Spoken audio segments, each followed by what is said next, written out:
ಯಾಕೆ ಅಂದರೆ ಈಗ RCB ಕಾಳು ತುಳಿತದಲ್ಲಿ ಹೈಕೋರ್ಟಿಗೆ ಯಾರು ಸಬ್ಮಿಟ್ ಮಾಡಿರೋದು? ನಾವೇ ತಾನೇ ಸಬ್ಮಿಟ್ ಮಾಡಿರೋದು. ನೀವು ಯಾರು, ಎತ್ತ, ಹೇಗೆ, ಎಷ್ಟು ಜನ, ಎಲ್ಲಿಂದ ಬರ್ತೀರಾ, ವೆಹಿಕಲ್ಸ್ ಎಷ್ಟು ಬರ್ತದೆ ಅಂತ. ಮೊನ್ನೆ ಜಯನಗರ್ನಲ್ಲಿ ಮೋಹನ್ ಭಾಗವತ್ ಅವ್ರು ಬಂದಿದ್ದರು, ಹೋದ ಬಾರಿ ಮಾಹಿತಿ ನೀಡಿದರು, ಈ ಸರಿ ಪರ್ಮಿಷನ್ ಕೇಳಿದ್ದಾರೆ.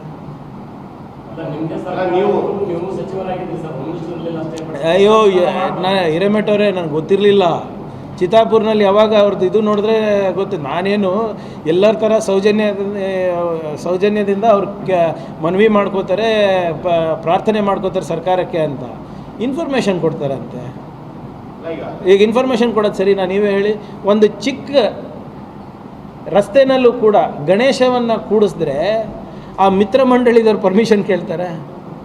ಇವ್ರು 20 ಲಕ್ಷ ಜನ ಸೇರ್ತಾರೆ ಅಂದರೆ ಪರ್ಮಿಷನ್ ಬೇಡವಾ?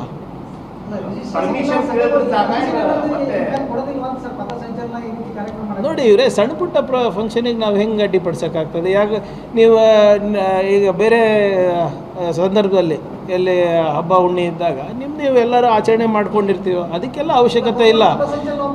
ದೊಡ್ಡದು ಯಾವುದು, ನೀವು ವಿಶ್ವದ ಅತ್ಯಂತ ದೊಡ್ಡ NGO ಅಂತೀರಾ, ನೀವು ವಿದೇಶದಿಂದ ದೇಣಿಗೆ ತಗೊತಾ ಇದ್ದೀರಾ, ಹಿಂಗೆ ದೊಡ್ಡ ಟ್ರಸ್ಟಿಗೆ ಕೊಡ್ತಾ ಇದ್ದೀರಾ ಅಂತ, ಅದಕ್ಕೆ ಮಾಡಬೇಕಲ್ಲ.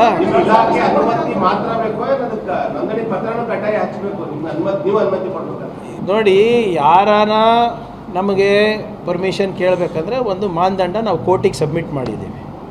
ಆ ಕೋರ್ಟ್ ಪ್ರಕಾರ ಅವ್ರು ಕೊಡಲಿ. ಪರ್ಮಿಷನ್ ಕೊಡೋದು ಬಿಡೋದು ನಮ್ಗೆ ಬಿಟ್ಟಿದ್ದು. ಆವಾಗ ಈಗ ಉದಾಹರಣೆಗೆ ನೀವು ಬುಧವಾರ ಕೇಳ್ತೀರಾ, ಬುಧವಾರ ಆಗೋದಿಲ್ಲ ನಮ್ಗೆ ಕೊಡಲಿಕ್ಕೆ, ಯಾಕಂದರೆ ನಮ್ಮ ಬಂದೋಬಸ್ತ್ ಬೇರೆ ಕಡೆ ಇರ್ತದೆ. ಶುಕ್ರವಾರ ಮಾಡಿ ಅಂತ ಹೇಳ್ತೀನಿ. ಈಗ ಚಿತ್ತಾಪುರ್ನಲ್ಲಿ ಘರ್ಷಣೆ ಆಗಿದ್ದು ಅದಕ್ಕೆ ಅಲ್ವಾ? ನಮಗೆ ಅದೇ ಟೈಮ್ ಬೇಕು, ಅದೇ ರೂಟ್ ಬೇಕು, ಆವಾಗಲೇ ಮಾಡಬೇಕು ಅಂತ ಕೋರ್ಟಿಗೆ ಹೋದ್ರು. ಕೋರ್ಟ್ ಏನು ಮಾಡ್ತು? ಸರ್, ಈಗ ತಮ್ಮ ಪ್ರಕಾರ ಅನ್ರಿಜಿಸ್ಟರ್ಡ್ ಸಂಘಟನೆ ಒಂದು ದೊಡ್ಡ ಪ್ರಮಾಣದ ಕಾರ್ಯಕ್ರಮ ಅಥವಾ ಸಂಚಲನ ನಡೆಸಬಹುದಾ ಇಲ್ಲ? ಅದು ಇಟ್ ಡಿಪೆಂಡ್ಸ್ ಎಲ್ಲಿ, ಏನು ಉದ್ದೇಶ ಏನು ತಿಳಿಸಿ. ಅದೂ ಇದೆ. ನಾವು ಕೋರ್ಟಲ್ಲಿ ನಾವು ಏನು ಸಬ್ಮಿಟ್ ಮಾಡಿದ್ದೀವಿ, RCB ಕಾಲು ತುಳಿತ ಆದಮೇಲೆ ಅದನ್ನು ಸಬ್ಮಿಟ್ ಮಾಡಿದ್ದೀವಿ. ಉದ್ದೇಶ ಏನು, ಯಾಕೆ ಬರ್ತಾ ಇದ್ದೀರಾ, ಏನು ಮಾಡ್ತಿದ್ದೀರಾ, ಎಷ್ಟು ಜನ ಸೇರ್ತಾ ಇದ್ದೀರಾ, ಜನ ಎಲ್ಲೆಲ್ಲಿಂದ ಬರ್ಬೋದು, ನಿಮ್ಮ ಸಂಘಟನೆ ಎಲ್ಲಿದೆ, ಅದರ ಅಡ್ರೆಸ್ ಎಲ್ಲಿದೆ, ಎಷ್ಟು ವೆಹಿಕಲ್ ಬರುತ್ತೆ, ಎಲ್ಲಿಂದ ಬರುತ್ತೆ, ಮತ್ತು ಅಲ್ಲಿ ಏನಾದರೂ ಕ್ರೌಡ್ ಕಂಟ್ರೋಲ್ ಆಗಿಲ್ಲ ಅಂದರೆ ಯಾರು ಜವಾಬ್ದಾರಿ ಕೊಟ್ಟಿದ್ದಾರೆ. ಸ್ವಲ್ಪ 2 ವಾರದಲ್ಲಿ ಏನೇನು ಮಾಡ್ಬೋದು, ಸ್ವಲ್ಪ ಟೈಮ್ ಕೊಡಿ, ಮಾಡ್ಸೋಣಂತೆ.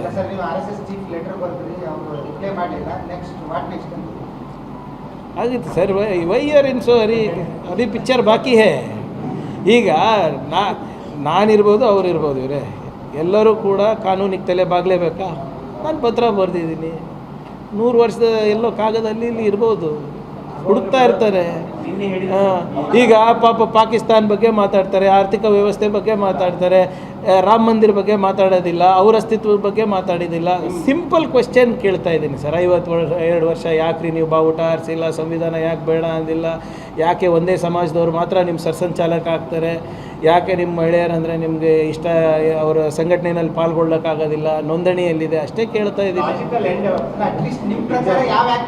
ನೋಡೋಣ. ನೋಡಿ ಇವರೇ, ಈಗಾಗಲೇ ಲಾಜಿಕಲ್ ಎಂಡ್ ಅಂದರೆ ನನಗೆ ಫಸ್ಟು ಇವರು ನೋಟಿಸ್ ಕೊಡಿಸ್ತಾರೆ MHAಯಿಂದ. ನಮ್ಮದು ಈಗೆಲ್ಲ ನಿಮಗಾಗಲೇ ಸ್ಟಾರ್ಟ್ ಮಾಡಿದ್ರಲ್ಲ, 20-25 ವರ್ಷದಿಂದ ಸ್ಟಾರ್ಟ್ ಮಾಡಿರಲ್ಲ. ಇದು ನಿಮ್ಮ ಬುದ್ಧ ವಿಹಾರದು, ನಂದು, ಹೌದು, ಎಲ್ಲ ತೆಗಿತಾರೆ. ನಮ್ಮ ಅಣ್ಣನ ತೆಗಿತಾರೆ, ತೆಗಿತಾರೆ. ನಾನು ಯಾರಿಗೆ ಮದುವೆಯಾಗಿದ್ದೀನಿ, ಹೆಂಗಾಗಿದ್ದೀನಿ, ನನ್ನ ಮಕ್ಕಳು ಹೆಂಗಿದ್ದಾರೆ, ಪ್ರಿಯಾಂಕ್ ಬೆಳ್ಳಗನ ಕಪ್ಪಗನ, ಇವೆಲ್ಲ ಸ್ಟಾರ್ಟ್ ಆಗ್ತದೆ. ಇದು ಪ್ರಾಸಿಕ್ಯೂಷನಿಗೆ ನೋಟಿಸ್ ಕೊಡ್ತಾರೆ. Do I look scared? Sir, ಈಗ ಎಲ್ಲನೂ ನಾನು ಇಲ್ಲಿ ಚರ್ಚೆ ಮಾಡಿದ್ರೆ ಅವ್ರಿಗೇನು ಬಿಡ್ತೀರಿ ನೀವು ಕೊಡಲಿಕ್ಕೆ? Let them also answer. Why should I answer for them? ನಾನು ಅವ್ರಿಗೆ ಯಾಕೆ ಉತ್ತರ ಕೊಡಬೇಕು? ನಾನು ಕೇಳ್ತಾ, ನೀವು ಮಾಡಿ, ಅರೆ ಸರ್, ನೀವು ಮಾಡಿ, ನಂದು ಆಕ್ಷೇಪ ಇಲ್ಲ. ನಿಮ್ಮ ಸಾಂಸ್ಕೃತಿಕ ಸಂಘಕ್ಕೂ ಇಲ್ಲ, ನೀವು ಕ್ರೀಡಾ ಸಂಘನ ಮಾಡ್ಕೊಳ್ಳಿ, ನೀವು ಯಾವುದಾದ್ರೂ ಧಾರ್ಮಿಕ ಸಂಘನ ಮಾಡ್ಕೊಳ್ಳಿ, ನಂಗೆ ತಕರಾರೇ ಇಲ್ಲ. ಅವರು ಗುರು ದಕ್ಷಿಣೆ ತಗೋತಾರಂತಾರೆ, ಕರೆಕ್ಟಾ? ಗುರು ಯಾರು ರೀ? ಅವ್ರ ಗುರು ಯಾರು? ಧ್ವಜದ ಹೆಸರು ಮೇಲೆ ದೇಣಿಗೆ ತಗೋತಾರೆ, ಅದಕ್ಕೆ ಕಟ್ಟೋದಿಲ್ಲ. ನೀವು ಮಾಡಿ, ಅದೇ ಮಾನದಂಡ ಇಟ್ಕೊಂಡು ನೀವು ನಾಳೆ ಪ್ರಾರಂಭ ಮಾಡಿ ಸಂಘವನ್ನು. ಯಾರು ಬೇಡ ಅಂದಿದ್ದಾರೆ? ಅವಾಗ IT ED ಸುಮ್ಮನಿರ್ತಾರೆ, ನೋಡ್ತೀನಿ ನಾನು. ರಿಜಿಸ್ಟ್ರೇಷನ್ ಮಾಡಿದ್ರೆ ನಾವು ಮಾಡಲ್ಲ ಅಂತ ಧರ್ಮಕ್ಕೆಲ್ರಿ ರಿಜಿಸ್ಟ್ರೇಷನ್ ಕೇಳ್ತಾ ಇದ್ದೀನಿ ನಾನು. ಹೇಳಿ ಸರ್ ಮೋಹನ್ ಭಾಗವತ್ ಅವರು. ಅವ್ರು ಏನಾದರೂ ಹೇಳ್ತಾರೆ.